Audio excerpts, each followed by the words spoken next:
कि यहाँ पर एक बहुत इशू बन गया कि तहरीक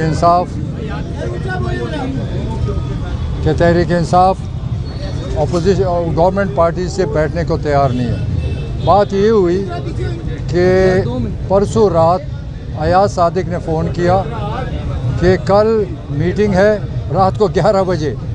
कहा है कि कल हमारी मीटिंग है एपेक्स कमेटी की, जिसमें गवर्नर होंगे, चीफ होंगे, 4 प्राइम मिनिस्टर होंगे, तो आप लोग शिरकत करें। और फिर 2 दिन के बाद ऑल पार्टीज़ कॉन्फ्रेंस है, उसमें भी आप लोग शिरकत करें। हम ये कहते हैं कि अगर आपने दावत देनी है तो दावत आपने इमरान खान को देनी है, लिख कर दें कि आप इमरान खान को चाहते हैं कि वो इसमें शिरकत करें। फिर इमरान खान की मर्ज़ी है को क्या जवाब देते हैं। ये तो कोई तरीका नहीं है कि रात को 11 बजे आप फ़ोन करते हैं, एक तरफ आप गिरफ्तारियां कर रहे हैं, एक तरफ धमकियां देते हैं, एक तरफ जुल्म कर रहे हैं, दूसरी तरफ कहते हैं हमारे साथ बैठे।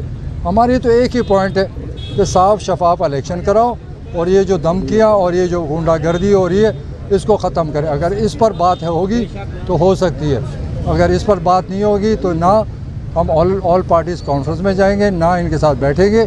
बैठने का एक तरीका है, सियासी पार्टियों की अपनी इज़्ज़त है।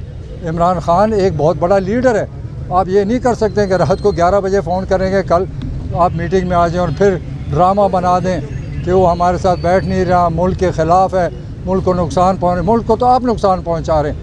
तरीका कार बनाएँ, बैठें, हम बैठने को तैयार हैं, लेकिन इलेक्शन की पहली बात होगी। और ये क्या बात है कि आइन और कानून कहता है कि 90 दिन में इलेक्शन कराओ, आप डिले करा रहे हैं। कौन सा तरीका आपके पास है कि आप इलेक्शन से भागेंगे? ये इसलिए भाग रहे हैं कि उनको पता है कि तहरीक इंसाफ ने जीत जाना है, इनको शिकस्त होगी, इस वजह से इलेक्शन में नहीं जाना चाहते। अब ये हमारा गवर्नर साहब अजीब सा आदमी है, कहता है अमन अमान ख़राब है, धमाके हो रहे हैं। तो यहाँ पर 70 कौमी असम्बली के इलेक्शन हो सकते हैं। हमारे सूबे में तकरीबन 14-15 कौमी असम्बली के इलेक्शन अनाउंस कर दिए, वो हो सकते हैं, लेकिन सूबाई इलेक्शन नहीं हो सकते। तो 2 तरीके नहीं चल सकते। फिर प्राइम मिनिस्टर ने आके चाहिए तो ये था कि हमदर्दी करता, आकर के हमने 500 अरब रुपए दी, आपने तो नहीं दिए। ये तो इसको सूबे कहा कि तुम कौन होते हो क्या हमें कहते हो कि मैंने दिया, हमने दिए। हमने 500 अरब से ज़्यादा अपने पुलिस पे खर्च किए। मेरे दौर में CTD बना, रिफॉर्म्स हुए, फोरेंसिक लेबॉर्ट्री हमारे पास मौजूद है, कहते हैं फोरेंसिक लेबॉर्ट्री नहीं है। ये बेखबर, ये बेसोच लोग, ये तो पहले कहते थे कि पीपी में यूनिवर्सिटी कोई नहीं बनी। यूनिवर्सिटी हमारे सूबे में तो नए 7 यूनिवर्सिटी बनी, 7-8 कैंपसेस बने। हमारा सूबा इस वक्त सारे मुल्क में सबसे तरक्की याफ्ता है। हमारा सूबा इस वक्त सिस्टमेटिक चल रहा है। हमारे एजुकेशन, हेल्थ, हमारा सिस्टम इन सब से बहुत बेहतर है। पुलिस में मैं चैलेंज करता हूँ, आए जो इदारे हमने PTI ने बनाए, क्या वो पंजाब से ज़्यादा और बेहतर ना हो तो मैं जुर्माना दूंगा। ये बातों के शेर है, काम के शेर नहीं है। तो अगर इन्होंने बहुत काम किए, बड़े लायक हैं, बड़े तजुर्बाकार हैं, तो क्या किया पाकिस्तान के साथ? इन पर कोई एतबार नहीं करता, IMF एतबार नहीं करता। महंगाई आ गई, लोग परेशान हैं, उनको परेशानी का गम नहीं है। ये मुल्क के लिए नहीं आए, मैं साफ कहता हूँ, ये मुल्क के हमदर्द नहीं है। ये आते कोई पॉलिसीज़ बनाते कि हमने इस दलदल से निकलना कैसा है। इनके पास कोई प्रोग्राम है कि हम पॉलिसी ला रहे हैं ताकि मुल्क की आमदन बढ़ जाए, ख़र्चे कम हो जाए और आमदन बढ़ाएं ताकि मुल्क निकले। ये तो कर्ज़ों की बात करते हैं। ये जो कर्ज़ा आएगा, ये कर्ज़े लिए किसने थे? ये कर्ज़ों की किस्त और सूद जो अदा कर रहे हैं इन्होंने लिए। अयूब खान के दौर तक कोई कर्ज़ा नहीं था मुल्क में। ये मदारी आए, इन्होंने कर्ज़े लिए और उस कर्ज़े का अदा करने के लिए सारा मुल्क परेशान है। उसकी वजह से आज महंगाई आ रही है। हमने भी कर्ज़े लिए, लेकिन हमने वो कर्ज़े किधर गए? वो कर्ज़े हमने भी सूद और किस्त में दे दिए। अभी अगर ये जितना कर्ज़ा लेंगे, ये सारे कर्ज़े मुल्क के काम नहीं आएंगे। ये याद रखना, ये कर्ज़े बढ़ेंगे और सिर्फ सूद और किस्त अदा करने के लिए हम और कर्ज़े ले रहे हैं। तो ये मुल्क के लिए क्या कर रहे हैं? ये कहते थे कि हम आएंगे, कानून साजी करेंगे। क्या कानून साजी की? एहतसाब ख़त्म कर दिया, अपनी चोरियाँ छुपा ली, अदालतों से अपने आप को भरी कर दिया, अरबों रुपए लूटे, डाके डालें, केसेस बने हुए वो ख़त्म कर दिए। लेकिन हमारे वर्कर को, हमारे पार्टी के लीडर्स को उनके ख़िलाफ़ झूठे केसेस बना रहे हैं, जुल्म और ज़्यादती हो रही है। तो मैं इनको कहता हूँ बाज आ जाओ, इस वक्त आवाम बेदार है, सोशल मीडिया है, यंग जनरेशन है, एजुकेटेड लोग हैं, ये आपको कभी माफ़ नहीं करेंगे। जितना मर्जी कर लो, इमरान खान ने इस मुल्क में आना है। आप जो मर्जी चीखे मारो, इमरान खान ने आना है। हमें पता है, हम आवाम में रहते हैं। आवाम क्या, जाके आवाम तुम्हें तो जाओ, पब्लिक से जाके पूछो इनका क्या हाल हो रहा है, गरीब का क्या हाल हो रहा है, तनख्वाहदार का क्या हाल हो रहा है। इस वक्त कारखानादार रो रहा है, इस वक्त लेबर रो रही है, इस वक्त दुकानदार रो रहा है, इस वक्त सारा पाकिस्तान रो रहा है। इनको फिक्र नहीं है। डॉलर महंगा होता है तो इनके तो अकाउंट्स डॉलर में हैं, इनको तो और फ़ायदा पहुंच रहा है। लुट रहा है तो पाकिस्तानी, कर्ज़ा और लेंगे तो नुकसान पाकिस्तान का, और कर्ज़ा लेंगे तो महंगाई होगी। अब जो शराइत आप देखें IMF कि बिजली महंगा करो और गैस महंगा करो और पेट्रोल करो महंगा करो और टैक्सेस लगाओ, तो ये मुल्क सिर्फ इसके लिए तो अंधा लूला पे बिठा दो कि वो टैक्सेस लगाता जाए, महंगाई करता जाए, तो कोई भी चला सकता है। इनमें क्या ऐसी खासियत है कि ये मुल्क को ठीक कर सकते हैं? ये मुल्क पहुंचाया इन्होंने ये मुल्क पहुंचाया इस वक्त तक। अगर ये कर्जे ना लेते, सही हुकूमत होती, कानून साजी सही होती, इंसाफ होता, मुल्क में ज़्यादती ना होती, दुनिया तरक्की कर चुकी है और हम कर्ज़ों पे चल, कर्ज़ों पे कैसे मुल्क चल सकता है? आप पॉलिसी दें कि आपके पास क्या पॉलिसी है कि ये मुल्क दलदल से निकलेगा, कर्ज़ों पे नहीं निकलेगा और डूबता जाएगा। जितने कर्ज़े लोगे और महंगाई आएगी।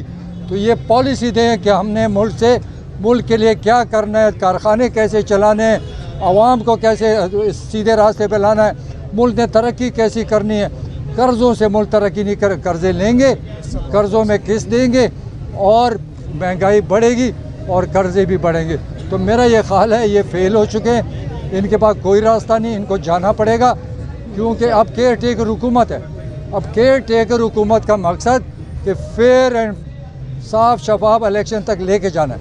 ये तो पूरे ऐसे चल रहे हैं जैसे इनकी हुकूमत बनी हुई है, हर चीज़ में मदाखलत।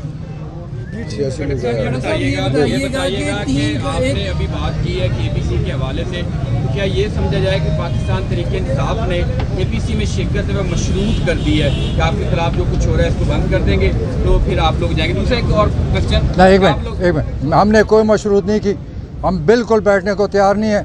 हमारा एक ही एजेंडा है कि साफ शफाफ इलेक्शन का डेट दें, सूबाई दें, मुल्क के इलेक्शन का तारीख दें, तब हम बैठेंगे। अदरवाइज कोई शराइत नहीं है, हम सिर्फ इलेक्शन पे जाएंगे। सर ये बताइएगा कि 3 नाम भी सामने आ रहे हैं। खड़क साहब आपने खत लिखा है लेकिन अभी तक सदर मुमलिकत की जानिब से किसी किस्म का कोई इकदाम नहीं उठाया गया, क्या सदर मुमलिकत भी बेबस हो चुके हैं? देखिए, सदर मुमलिकत इमरान खान ने उनको इख्तियार दिया हुआ है कि आगे जाके बात करें। ये ना बात करने को तैयार हैं, ये सिर्फ अपना मकसद हासिल करने के लिए कि तहरीक इंसाफ को कैसे डाउन किया जाए, इमरान खान को कैसे दबाया जाए। ये गलत फहमी, इमरान खान बबर शेर है, वो नहीं परवाह करता, उसको ज़िंदगी की फ़िक्र नहीं है। वो एक जदोजहद कर रहा है, जिहाद कर रहा है, और उसका जिहाद का मकसद ये है कि इस मुल्क में बेईमान लीडर ख़त्म हो और ईमानदार लोग आएँ। बेशक हम नहीं होंगे, हमारी ज़िंदगी का कोई पता नहीं, इमरान खान का कोई पता नहीं, लेकिन इस मुल्क को एक ना आवाज़ दे दिया, ज़ुबान दे दी कि खुदा के वास्ते एक मुल्क में ईमानदार लोगों के साथ दो। अल्लाह करे हर पार्टी में ईमानदार लीडर आए ताकि पाकिस्तान तरक्की कर सके, क्योंकि दुनिया चली गई आगे और हम ज़मीन में दब रहे हैं। तो इनकी वजह से दब रहे हैं। तो इमरान खान ने आवाज़ दी है कि लोगों को कि अब आइंदा कोई करप्ट लीडर को पाकिस्तानी वोट नहीं देगा। साहब ये बता दें कि इस्टेब्लिशमेंट से जितने भी मुज़ाकरात होते हैं उसमें आप बैठते हैं, किन वजह पे आपके जो मुज़ाकरात पहले चल रहे थे वो कामयाब नहीं हुए? और दूसरा ये भी बता दें कि आज़म सवाती, शेख रशीद का नाम सामने आ रहा है कि APC में आप उनको भेजेंगे, इसकी भी तरदीद या तस्दीक कर? देखिए, इस्टेब्लिशमेंट अब कहती हैं कि हम न्यूट्रल हैं। ठीक है, अगर न्यूट्रल है तो फिर बात की ज़रूरत भी नहीं है। तो मुझे ऐसे लग रहा है कि वो कोशिश कर रहे हैं न्यूट्रल हो जाएं, लेकिन ये हुकूमत चाहती है कि उसमें इनको इन्वॉल्व किया जाए। मेरा अपना ख्याल है कि हमारे इदारे अपना अपना काम करें, हुकूमतें अपना काम करें, बाकी इदारे अपना काम करें ताकि मुल्क चल सके। तो मुझे यकीन है कि ये हमारे जो इस्टेब्लिशमेंट है इंशाल्लाह ये न्यूट्रल का किरदार अदा करेंगे, अदरवाइज़ मुल्क को नुकसान होगा। सर आज़म सवाती और शेख रशीद की वजह से APC में कोई 3 नाम इनके दिए जाने का इम्कान या गौर है?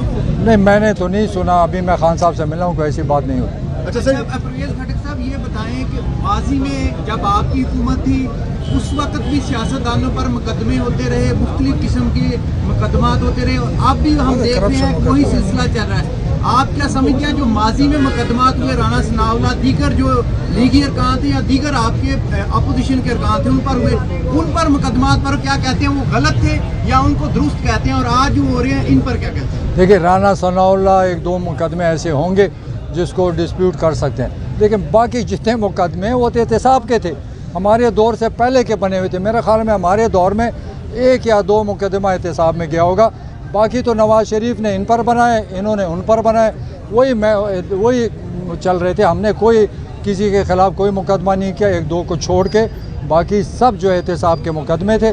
अगर वो जेल में गए, हमने जेल में नहीं डाला, उनकी करतूतों की वजह से जेल में, हमने नहीं पुलिस को कहा कि इसको अंदर कर दो।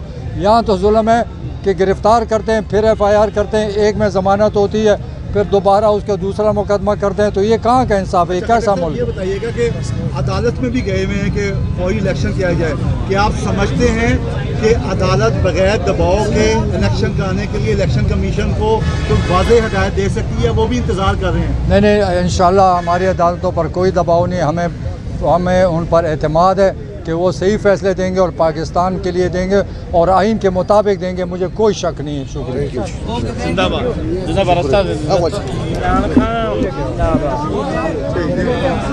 हमारा इलाकों पे इतबार है।